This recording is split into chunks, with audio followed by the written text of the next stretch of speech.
El deseo de Dios, que quiere que todos los hombres se salven, es decir, que todos tengan la posibilidad de, aceptando la invitación a la salvación, llegue a ellos todas las gracias que Cristo nos obtuvo hace 2000 años con su pasión, muerte y resurrección, se hace realidad a través de los sacramentos en la Iglesia Católica.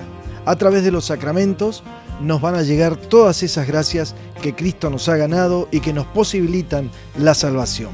Hemos visto que el Catecismo de la Iglesia Católica define a los sacramentos como signos sensibles y eficaces de la gracia, instituidos por Cristo, confiados a la Iglesia, y a través de ellos se nos va a dar esa vida divina, esa gracia que va a ser la acción de Dios en nuestras almas y que nos va a ir devolviendo esa imagen y semejanza con que Dios nos ha creado y que quiere que la recuperemos, pues esa imagen y semejanza se ha habido afectada y muy afectada por la presencia del pecado en la humanidad.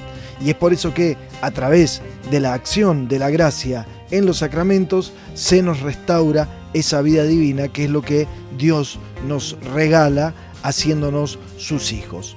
Esos sacramentos hemos visto que se pueden agrupar en tres: los sacramentos de iniciación cristiana con el bautismo, la confirmación y la Eucaristía, los sacramentos de sanación y los sacramentos al servicio de la comunidad. Los sacramentos de sanación, el de la penitencia y la unción de los enfermos, y al servicio de la comunidad estamos viendo los sacramentos del matrimonio y del orden sagrado. En estos sacramentos recibimos la gracia, como habíamos dicho, pero podemos también hablar de tres tipos de gracias que recibimos a través de los sacramentos. La gracia santificante, que es común a todos. A través de todos vamos recobrando esa semejanza que decíamos recién de la imagen y semejanza de Dios. Dios es santo y quiere que todos sus hijos seamos santos.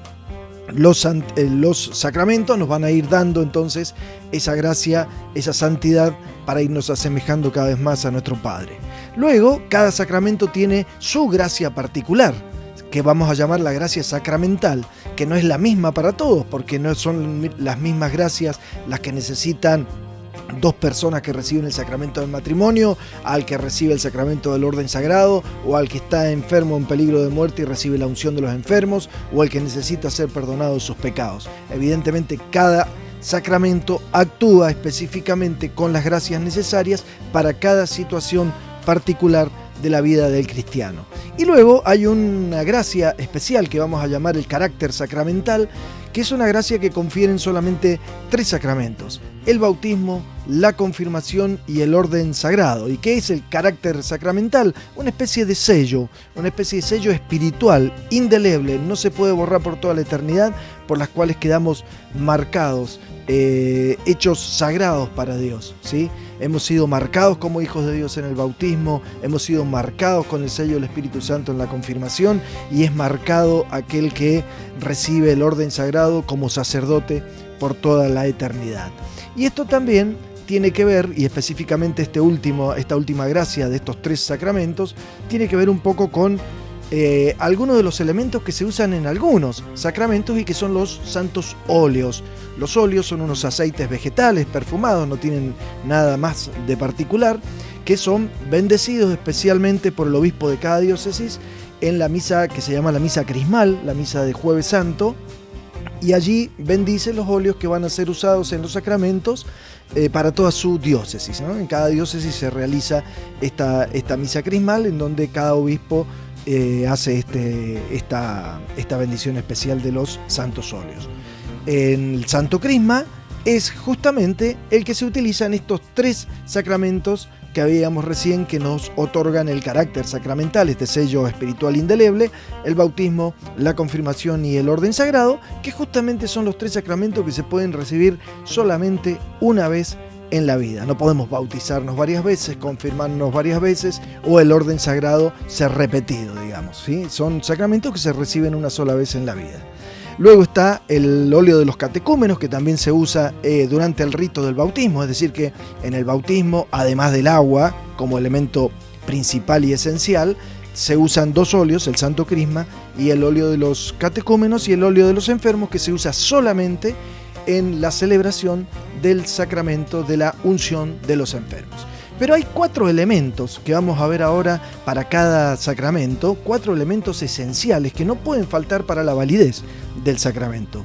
Y estos son la materia, el ministro encargado de dar el sacramento, el sujeto, es decir, la persona que lo recibe, y la forma, básicamente las palabras que se dicen para la celebración de cada uno de estos sacramentos. Vamos a ir viendo uno por uno cuáles son la materia, forma, sujeto y ministro de cada uno. Arrancamos por el bautismo. La materia, ya todos sabemos que básicamente no puede faltar el agua natural, ¿sí? Podrían faltar todo el resto de los elementos, pero el agua tiene que estar sí o sí. El ministro es aquella persona que bautiza. Fíjense que no pongo el sacerdote primero. Puede ser obviamente cualquier sacerdote, el obispo es un sacerdote, el papa un diácono que también tiene el orden sagrado aunque no tenga el presbiterado. Cualquiera de ellos puede bautizar, pero también puede bautizar cualquier persona, en algún caso especial, cualquier persona, sea bautizada o no, siempre y cuando se haga en respeto por la persona bautizada, por el deseo de la persona bautizada o por el deseo de la familia, si es un niño, un bebé, por ejemplo, el que va a ser bautizado, en respeto a ellos si es su deseo bautizarlo, y además que se haga según la forma instituida para este sacramento, ¿sí? No cambiando las palabras, ni diciendo otras cosas, ni usando otra cosa que no sea agua, ¿sí? Entonces, ministro podría, en caso de necesidad o de urgencia, llegar a ser cualquier persona. El sujeto, obviamente, es cualquier persona no bautizada, porque como dijimos que solamente podemos recibir una sola vez el bautismo, pues solamente una persona que no esté bautizada puede recibir el sacramento. Y la forma es, mientras se echa el agua sobre la cabeza de la persona que va a ser bautizada, repetir estas palabras de yo te bautizo en el nombre del Padre y del Hijo y del Espíritu Santo. No otra fórmula creativa que se me ocurra, sino estas palabras que son las palabras con las que Cristo manda a los apóstoles antes de la ascensión a bautizar a todos los hombres de toda la tierra. Vamos a pasar a otro sacramento, el sacramento de la confirmación. El sacramento de la confirmación, ya más adelante lo vamos a ver, completa la gracia bautismal, podríamos decir. Son dos sacramentos que están íntimamente hermanados. ¿Cuál es la materia? La imposición de manos del obispo, que ya vamos a ver enseguida que es el ministro de este sacramento, y la unción con el Santo Crisma, que recién también hacíamos alusión al Santo Crisma. El ministro es el obispo, solamente el obispo de la diócesis puede confirmar, o puede hacerlo otro sacerdote al cual el obispo haya delegado porque él no puede estar presente, ¿sí? Entonces muchas veces, o si son muchos los que van a ser confirmados, son muchos los confirmandos, pues puede ayudarlo también en el gesto de la unción un sacerdote, pero con el permiso del obispo, porque el ministro ordinario es el obispo de la diócesis. El sujeto, obviamente, todo bautizado, no confirmados. A partir de la confirmación para adelante, cualquier sacramento que recibamos tiene como primera condición el que la persona que lo reciba esté bautizada, sea cristiano, ¿sí? O sea, el bautismo es el primer sacramento, sí o sí, para luego recibir el resto de los sacramentos. Entonces, todo bautizado no confirmado, porque no podríamos recibir dos veces el sacramento de la confirmación, y la fórmula es la oración que el obispo hace sobre los confirmandos en el momento de la unción, que reciban con ese gesto el don del Espíritu Santo, y las palabras continúan.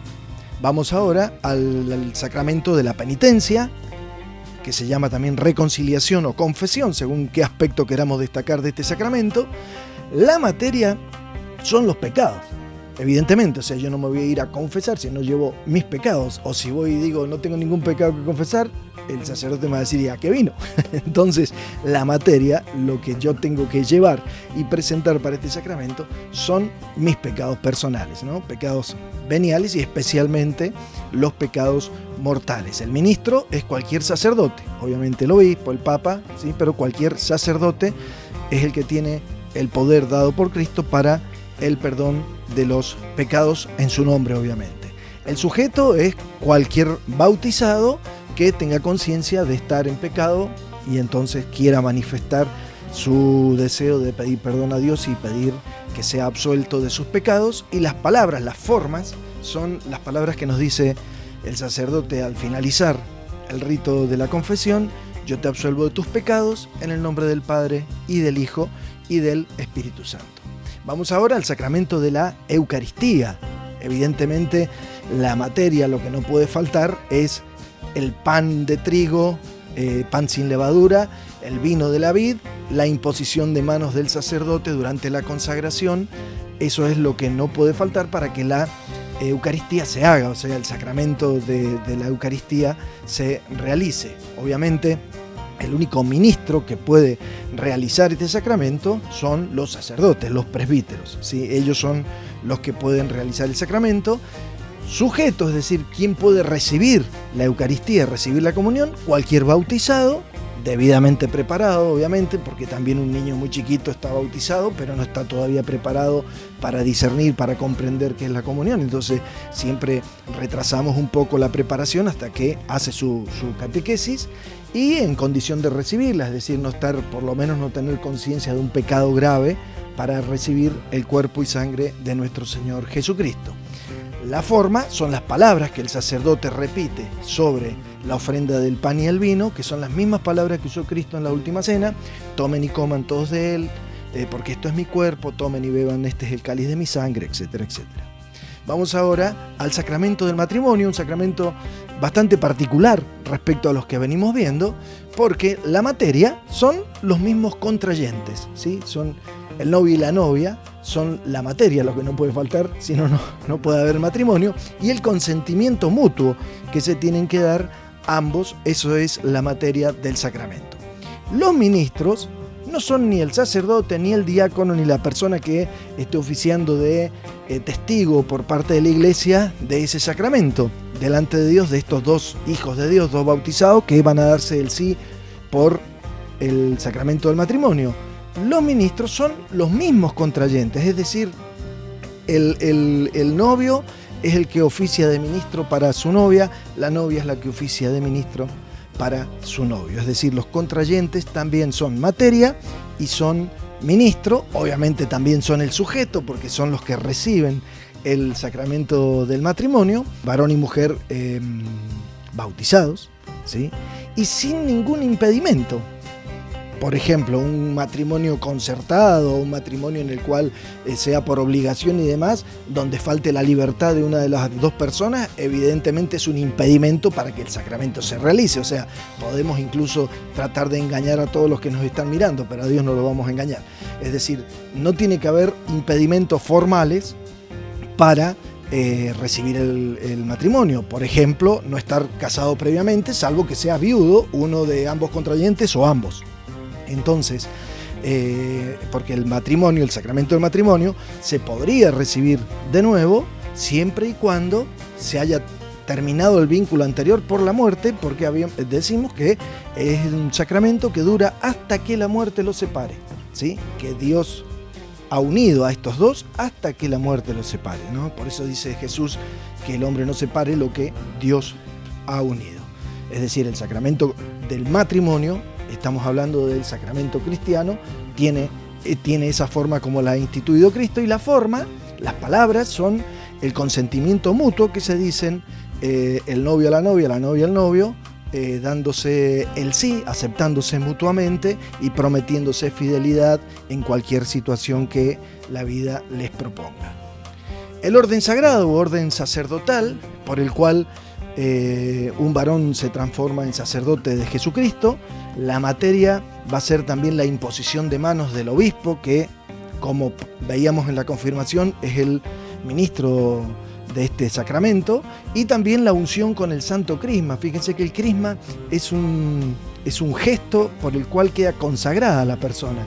En el caso del sacramento del bautismo, quedamos consagrados para Dios como hijos de Dios, ¿sí? En el caso de la confirmación, quedamos consagrados por el Espíritu Santo, nos convertimos en templos del Espíritu Santo. Y en este caso, el varón queda consagrado como ministro del Señor, va a actuar en su nombre para llevar los sacramentos a todo el pueblo de Dios. Por eso decíamos también que es uno de los sacramentos que está al servicio de la comunidad. El ministro, como dijimos, es el obispo de la diócesis.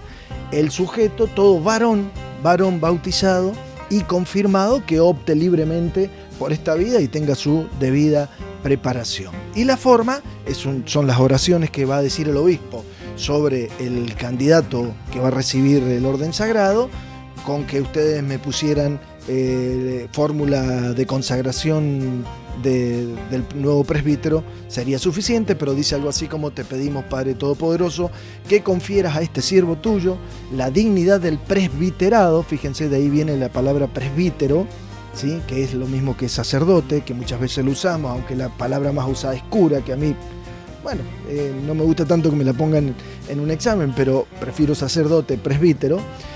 Renueva en su corazón el espíritu de santidad, reciba de ti el sacerdocio de segundo grado y sea con su conducta ejemplo de vida. Más adelante vamos a ver por qué esto de segundo grado, pero ya les adelanto que el orden sagrado ordena al diácono, al presbítero y al obispo. Por eso es que hay distintos grados dentro del orden sagrado.